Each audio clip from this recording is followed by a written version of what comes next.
Your money is working, but it is not working hard enough to change your trajectory. Your income continues to carry the weight, and your investments remain dependent. The shift that changes this has already been defined, but most people never reach it because the system they trust quietly delays it. There is a widely accepted belief about investing that consistency alone guarantees progress, that if you contribute regularly, stay patient, and avoid major mistakes, wealth will eventually follow. It feels responsible. It feels disciplined. It feels aligned with everything people are told about long-term investing. And for a while, it appears to work. Balances rise slowly. Contributions accumulate. Statements show incremental growth. There is movement, but it feels controlled, manageable, predictable. Then something subtle happens. The effort continues, but the outcome does not accelerate. The expectation is that time alone creates momentum. But time, without sufficient weight inside the system, only extends the same pattern forward. The belief remains intact. The results begin to drift. This is where the threshold begins to matter. Most investors never realize that investing has a structural turning point, a moment where the relationship between effort and outcome changes direction, not visibly, not suddenly, but permanently. Before this point, you are the system. After this point, the system begins to operate independently of you. The difference is not philosophical, it is mathematical. The visible effect is simple. You continue contributing money, but your portfolio grows at a pace that still feels tied to your income.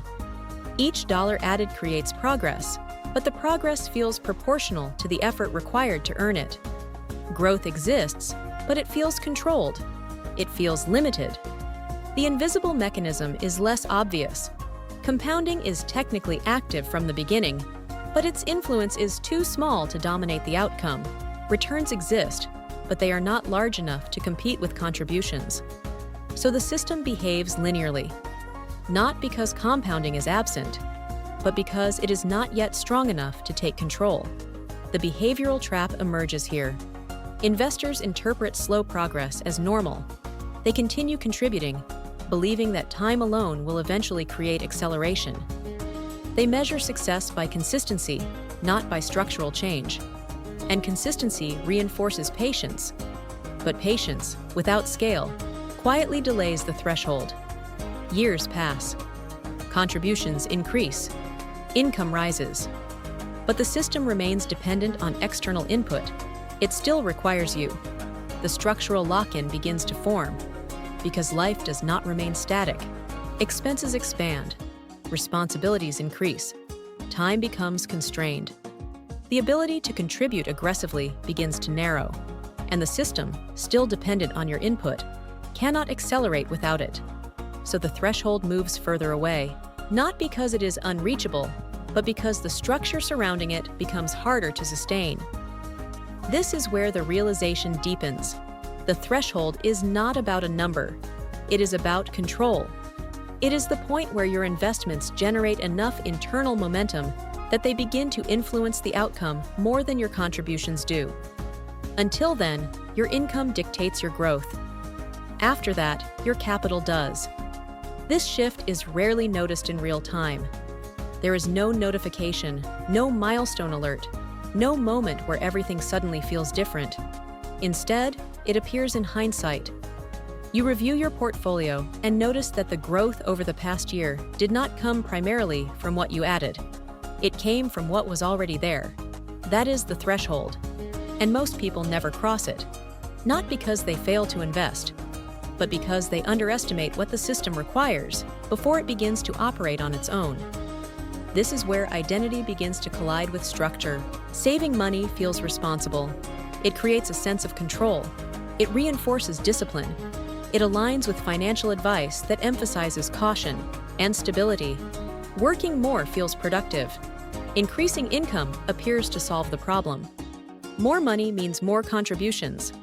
More contributions should mean faster growth. Avoiding risk feels intelligent. Preserving capital protects against loss. Stability feels like progress.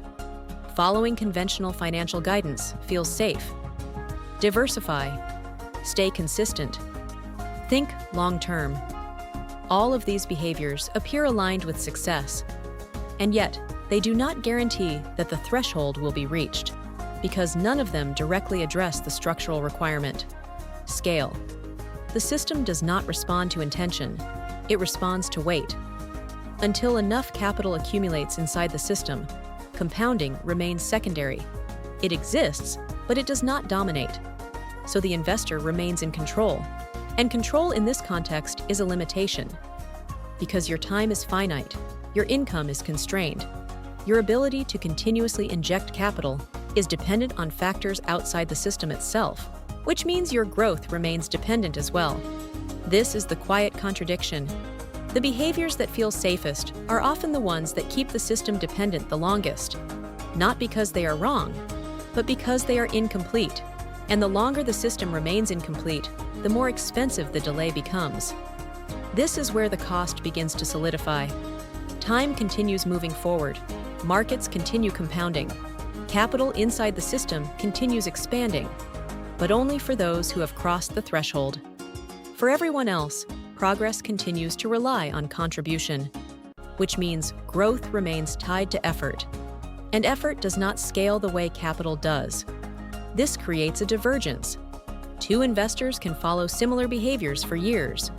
Both save, both invest, both remain disciplined, but one crosses the threshold earlier. And from that point forward, their outcomes separate. Not immediately, but steadily. Because once the system begins to generate its own momentum, every year builds on a larger base. Returns compound on returns. Growth accelerates quietly, and the need for constant input begins to diminish. The other investor continues contributing, continues progressing, but remains outside that acceleration phase.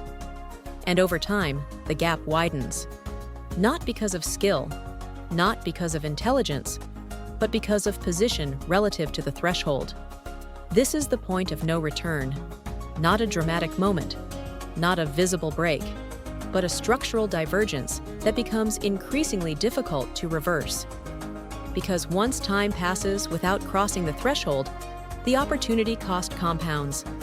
Missed years of acceleration cannot be recovered through effort alone. They require time, and time cannot be replaced.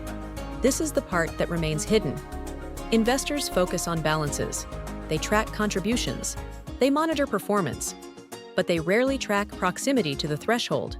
So they do not recognize when they are close, and they do not realize when they are drifting further away, which means the system continues operating quietly, without interruption, without adjustment.